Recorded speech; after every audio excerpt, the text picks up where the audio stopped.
Ó, o Thiago manda. Navegando pela internet, sempre vejo casos famosos de crianças falando sobre outras vidas que possam ter vivido e até detalhes de suas mortes que, de certa forma, são encontradas testemunhas. Mas sempre são de outros países.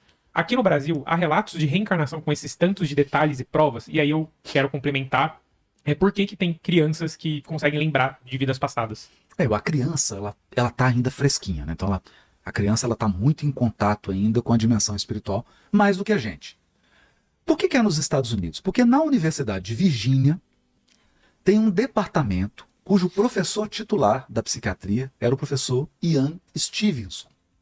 E o professor Ian Stevenson conduziu durante décadas estudo de fenômenos não ordinários. E um dos focos do Ian Stevenson eram relatos de crianças. Então ele publicou a pesquisa dele num livro que vale a pena, são 100 casos sugestivos, 100 ou 200? Agora, acho que é 200. 200 casos sugestivos de reencarnação. Que ele pegava o quê? Relato, a criança dizia assim: mamãe, eu não sou fulano, eu não sou eu. Eu sou um piloto. Eu morri na guerra, sobrevoando, era na Segunda Guerra, no avião tal. E eu fui enterrado no cemitério tal. O meu nome é tal. Aí o Ian Stevenson foi lá. Esse é um dos 200, hein? Foram no cemitério, encontraram a lápide, o nome do soldado, investigaram a história e fez exatamente do jeito que a criança estava contando. Né? Então, o Ian Stevenson é um grande pesquisador. Aqui no Brasil, nós temos alguém, ainda bem, né? Que é o professor Alexander Moreira, que é professor titular de psiquiatria na Universidade Federal de Juiz de Fora, que está assumindo esse papel e está conduzindo várias investigações sobre experiências chamadas experiências não ordinárias, experiências de quase morte, de reencarnação. Inclusive ele fez agora um apanhado, publicou na Nature, na Springer, né, que é uma editora da Nature, o livro Evidências Científicas da Vida Após a Morte. É um livro só de pesquisas, é um livro científico, está palestrando no mundo inteiro. Nesse exato momento ele está lá na Universidade de Virgínia, fazendo umas conferências. Então vale a pena ler esse livro, da editora Springer, Evidências Científicas da Vida Após a Morte. Né? E nós temos um caso que é curiosíssimo, já é EQM. É uma Experiência de quase morte. Experiência de quase morte. Essa era uma mulher, ela está numa cirurgia e ela tem morte declarada, morte cerebral. Né? É importante dizer isso, né?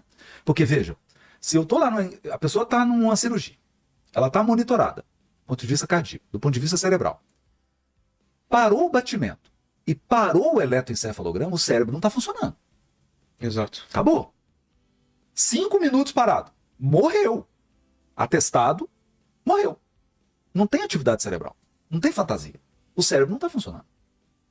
Porque, veja, quando a gente está dormindo, o cérebro está funcionando. Ali não. Morte cerebral. Então, atestado de óbito. Daqui a pouco, volta. Ela volta. Ele falou, nossa, voltou. Nossa, você tinha morrido. Eu falei, não morri não. Não morri. Eu vi vocês conversando, vocês falaram isso, deram meu atestado. E outra coisa, enquanto eu estava aqui, aconteceu um acidente ali no carro e essa pessoa morreu. Ela morreu porque eu conversei com ela. O nome dela é tal. Os médicos saíram, foram lá, tinha acontecido o acidente e o nome que ela deu, a pessoa tinha morrido no acidente. Quer dizer, aí não tem subjetividade. Né? Isso está registrado. O que tem é o seguinte, um preconceito muito grande. Algumas carreiras acadêmicas são destruídas. Muitas universidades perseguem o pesquisador que vai falar sobre isso. Então, há um preconceito muito grande. Isso está mudando um pouco? Está mudando um pouco. Né? Mas há realmente um grande esforço para não se incentivar. E como é que você faz isso? Você não deixa criar departamento, você não deixa criar laboratório, você não gera incentivo, verba para poder pesquisar. Aí como é que você vai pesquisar casos de reencarnação no Brasil? Poxa, você tem que ter uma grana para viajar, para entrevistar, para coletar os casos. Se você não tem um incentivo, se você não tem um CNPq que abre uma verba para poder investigar essas coisas, como é que a pessoa vai investigar? É difícil, né? Então é mais falta de incentivo do que falta de prova. Se a gente tivesse um investimento sério, mas nos Estados Unidos tem.